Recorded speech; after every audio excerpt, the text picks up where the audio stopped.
മുന്നിൽ എത്തിയിരിക്കുന്നത് ഒരല്പം മധുരവുമായിട്ടാണ്. മധുരം ആർക്കാണ് ഇഷ്ടപ്പെടാത്തത്? കുട്ടികൾക്കായാലും മുതിർന്നവർക്കായാലും ഒരുപോലെ ഇഷ്ടപ്പെടുന്ന ഒരു ഐറ്റം തന്നെയല്ലേ മധുരം. ഞാൻ പറഞ്ഞു വന്നത് നമ്മുടെ ചെറുപയറിനെ കുറിച്ച് തന്നെയാണ്.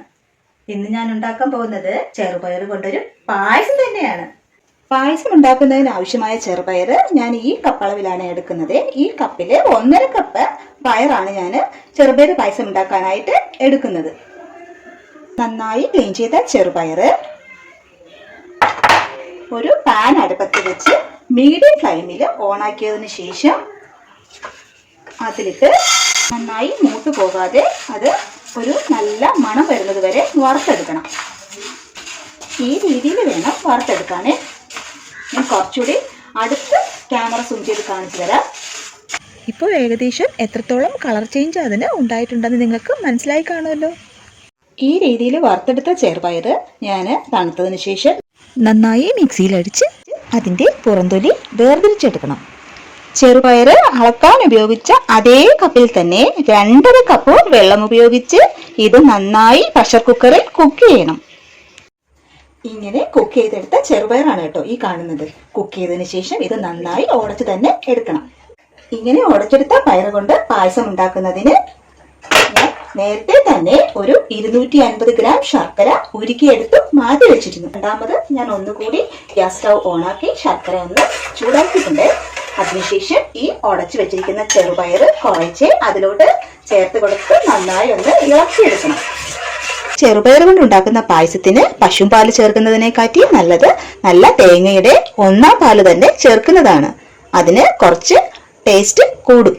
തേങ്ങയുടെ 2/2 പാലിന്റെ ആവശ്യമില്ല കേട്ടോ. തേങ്ങാപ്പാൽ ചേർത്തതിന് ശേഷം ഒരിക്കലും ഇത് തിളച്ചു പോകരുത്. പായസം അടുപ്പിൽ നിന്ന് വാങ്ങി വെച്ചതിന് ശേഷം നെയ്യിൽ ആദ്യം തേങ്ങാക്കൊത്ത് വറുത്തെടുക്കാം. ഞാനൊരു കാര്യം പറയാൻ വിട്ടുപോയത് നിങ്ങൾ ശ്രദ്ധിച്ചായിരുന്നു? ശർക്കര ഉരുക്കിയ സമയത്ത് തന്നെ ഒരു 2 ഏലക്ക കൂടി അതിൽ ചേർക്കണമായിരുന്നു കേട്ടോ. ആ നെയ്യിൽ തന്നെ അണ്ടിപ്പരിപ്പും കിസ്മിസും വറുത്ത് പോയി നമുക്ക് എടുക്കാവേ. തേങ്ങാക്കൊത്ത് ഞാൻ ഈ പാത്രത്തിന്റെ ഒരു സൈഡിലോട്ട് മാറ്റി നെയ്യ് ഒരു മറു സൈഡിലോട്ട് ആക്കിയതിനു ശേഷമാണ് ഞാൻ തേങ്ങാക്കൊത്ത് അതിലോട്ട് ഇടുന്നത്. അതേ നെയ്യിൽ തന്നെ ഞാൻ അണ്ടിപ്പരിപ്പും കിസ്മിസും ഞാൻ ചേർത്ത് ഇളക്കുന്നുണ്ട്. ഇതും ഏകദേശം ഒന്ന് റെഡിയായി വരുമ്പോൾ ആ പായസത്തിലോട്ട് ചേർത്ത് കൊടുക്കാം. ഞാനിത് ആ നെയ്യും ഇതിനോടൊപ്പം തന്നെ ചേർക്കുവാണേ. നോക്കിയേ, അങ്ങനെ നമ്മുടെ ചെറുപയർ പായസം റെഡിയായിട്ടുണ്ട്. ഈ ചെറുപയർ വളരെ രുചികരവും ധാരാളം പ്രോട്ടീൻസും അടങ്ങിയിട്ടുള്ള ഒന്ന് തന്നെയാണ് കേട്ടോ. ഇത് നിങ്ങളുടെ കുട്ടികൾക്ക് ഉണ്ടാക്കി കൊടുത്ത് കുട്ടികൾ കഴിച്ചതിന് ശേഷം അഭിപ്രായം കമന്റായി തന്നെ എൻ്റെ ചാനലിൽ ഇട്ടേക്കണേ. അതോടൊപ്പം ലൈക്ക് ചെയ്യുകയും സബ്സ്ക്രൈബ് ചെയ്യുകയും കൂടി വേണേ. ഇനി നമുക്ക് പായസം ഒന്ന് കുടിച്ചു നോക്കിയാലോ. കുക്കുമ്മ, ആ പായസം ഒന്ന് കുടിച്ചു നോക്കിയേ, എങ്ങനെയുണ്ടെന്ന് പറ. എങ്ങനെയുണ്ടടാ? കുടിക്ക്. ചൂടാണോ? ഒന്ന് കുടിച്ചു നോക്ക്.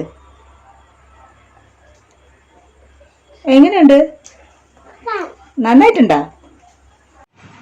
ഈ പായസം ഉണ്ടല്ലോ, ഒരു പപ്പടവും ഒരു പഴവും ചേർത്ത് നന്നായിട്ടൊന്ന് കുഴച്ച് കഴിച്ചു നോക്കിയേ. എന്നിട്ട് അഭിപ്രായം പറയാട്ടോ. ഇനി അടുത്ത പുതിയ റെസിപ്പിയുമായി വരുന്നത് വരെ ഇപ്പോൾ ടാറ്റാ.